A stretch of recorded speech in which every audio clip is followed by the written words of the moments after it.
केंद्र सरकार के सख्त रुख के बाद अब देश भर में इंडिगो अपनी 1900 से ज्यादा फ्लाइट्स ऑपरेट करने में कामयाब हो रहा है। इसी बीच डीजीसीए ने इंडिगो के दफ्तर में स्थिति पर निगरानी रखने के लिए एक टीम को तैनात किया है, जो इंडिगो की उड़ानें, स्टाफ और बाकी ऑपरेशन पर नजर रखेगी और उसकी जानकारी सीधा मंत्रालय को देगी। दिल्ली एयरपोर्ट से संवाददाता दिवांशु मल्होत्रा की रिपोर्ट।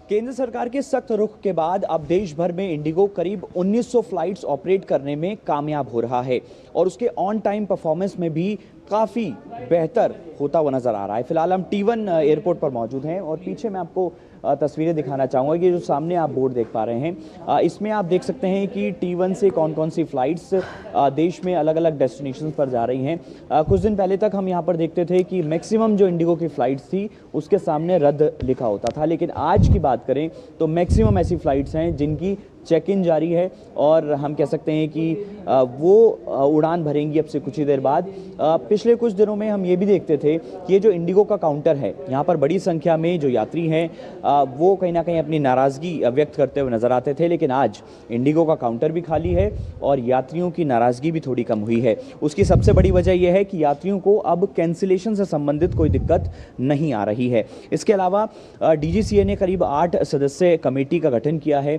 इनमें से 2 सदस्य हर रोज इंडिगो के कॉरपोरेट ऑफिस में तैनात रहेंगे और वो उसकी पल पल की जानकारी रखेंगे कि आखिर कितनी फ्लाइट्स ऑपरेट हो पा रही हैं। इसके अलावा इंडिगो के रोस्टर से संबंधित तो कोई दिक्कत नहीं आ रही। इसके अलावा पायलट्स और क्रू मेंबर तो कोई अचानक से छुट्टी पे नहीं जा रहा और अगर किसी प्रकार की दिक्कत या परेशानी होती है तो उसका रियल टाइम इंफॉर्मेशन वो टीम जो है वो मिनिस्ट्री को देती हुई नजर आएगी। इसके अलावा डीजीसीए ने इंडिगो के सीईओ को भी तलब किया है और उसमें उनको एक डिटेल रिपोर्ट साझा करने के लिए कहा है कि आखिर जो डिसरप्शन हुआ उसके मुख्य कारण क्या थे, आपकी जो इंटरनल इन्वेस्टिगेशन हुई है उसमें आपने क्या कुछ पाया। इसके अलावा केंद्रीय उड्डयन मंत्री राम मोहन नायडू ने भी ये साफ किया है कि हम बाकी जो एयरलाइंस कंपनीज हैं उनको एनकरेज कर रहे हैं कि आप इंडियन एविएशन मार्केट में आइए और अपनी फ्लाइट्स को ऑपरेट कीजिए, यानी कि आने वाले दिनों में अब इंडियन एविएशन मार्केट में और भी कंपनीज आ सकती हैं, इसकी उम्मीद नजर आ रही है।